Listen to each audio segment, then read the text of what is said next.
Hello, people of YouTube. My name is Steve Gray. Thank you for watching. Today we're talking about My Hero Academia Season 7, Episode 9. We start off with where we left off last episode, with Shoto defeating Dabi. He was, him thinking he's always been behind everybody, but in reality, he's been training all along. And Dabi is down for the count. This gives motivations to the other heroes to do what they got to do. All Might gives him a congratulations, good job as well. We see all the other heroes doing their best, fighting their hardest. This group of villains is going to try to get Giga, the giant guy, Gigamantia, I think is the name. And apparently this is the group of people that killed the one UA teacher. Was it Lady Night-Eye, I believe, was her hero name. We have Pinky, or I believe Mina, and Red, what the heck is his hero name? The hardening guy, Kirishima, I believe his name is. They are fighting that group, so they are going to do their best to avenge her, I believe is what's happening with that.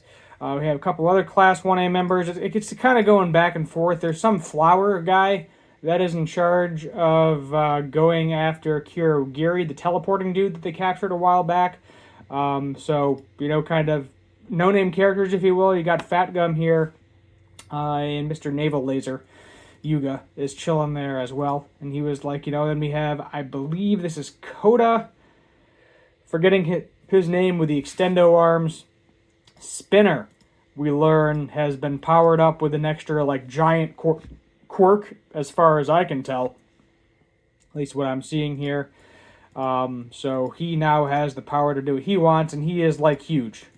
Dude's the size of a building now. I'm going to see if we can find him. He is in disbelief that one of the Nomugas gets defeated, too. Here you have Ida consulting Todoroki, basically saying, good job, there's Dabi right there, down for the count.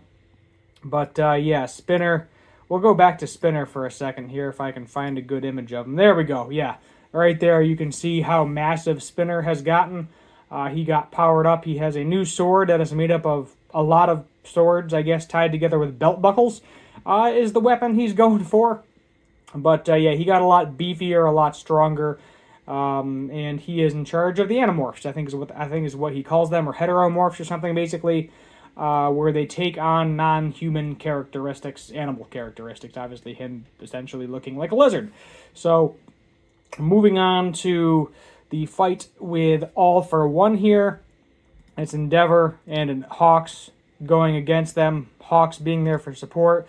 Hawks is using a lot of synthetic feathers, I believe is what he said. He's not as fast as he used to be. Didn't heal completely by Recovery Girl. All for One is kind of mocking him, saying, oh, this is as fast as you can get. He's saying that, the heat's being a pain. He says with Hawks there as well, it's kind of hard to counterattack Endeavor, being that Hawks is in the way as well. So, he's feeling the damage. We have other heroes, Class 1B. Here's another still image that I had of the thumbnail for last episode. And then this is them saying, they gotta essentially rip the mask off of his face for the support here. And the issue is that he is going right for Endeavor's emotions here. He manages to strike him with this crazy, shark-looking horn thing. That's the best way I can describe whatever the heck that quirk is. And he does this by getting in his head and saying that, you've ruined the lives of two of your sons. And it did. It paused him for a few minutes, got in his head, and that was enough for him to get attacked. Luckily for us, we learned that based on the vibrations that Hawk senses, that none of his vital organs got hit. So he should be back up once he gets his head in the right game. Meanwhile, Jiro here and Night Shadow, or Tsukiyomi, if I'm saying that right. Cool. I love his quirk. He's got the head of a hawk, essentially, maybe a black hawk. I don't really know. And then he can fly with it with Dark Shadow too. Pretty cool. He's got Jiro on his back.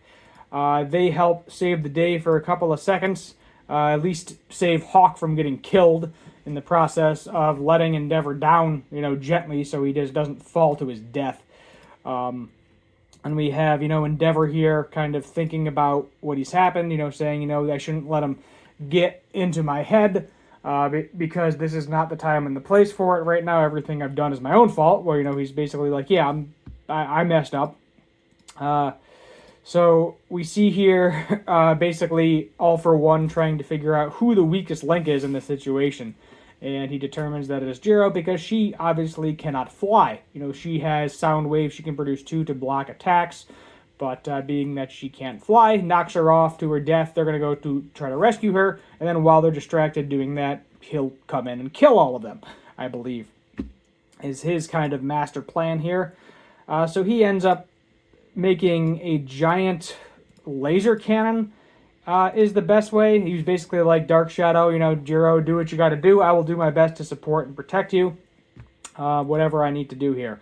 They're saying crack the helmet with your sound waves. And then we have this giant crazy thing with faces and like a whip-looking thing with red on it that essentially turns into, as I said, a giant freaking laser cannon powering up. Like, how many quirks does this dude have? They go out of their way to make his quirks look disgusting, too. Like, they're not naturally associated with him, and it looks gross. I think they just do that out of habit, but as you can see, crazy giant laser blast. And it does, unfortunately, it doesn't completely hit them. I believe Jiro either loses an ear or just loses a jack. I'm not sure. It's one of the two. It looks like she possibly lost an ear, but you can see the jack off to the left.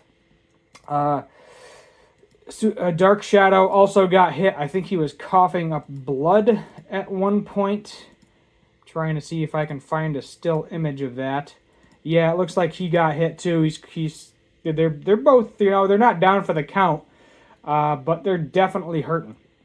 And that's kind of where the episode ends. So I'm hoping what's going to happen next episode is that it'll be a quick turnaround. She just immediately uses her quirk with the one ear she has left, and that manages to, he's confused because he thinks, they're down for the count because I hit them. But at the same time, she's like, oh, nope, I'm going to power through and blast you with my quirk, cracking the helmet. At least that's what I think is going to happen. So it looks like we are going to get a little more of Endeavor's backstory about why he wanted to become a hero in the first place. Shigaraki, it looks like he's going to make an appearance next episode. But next episode is Wounded Hero, Burning Bright and True. So probably going to be a crazy episode. I'm going to find a still here somewhere. Yeah, that's fine. That could be a still.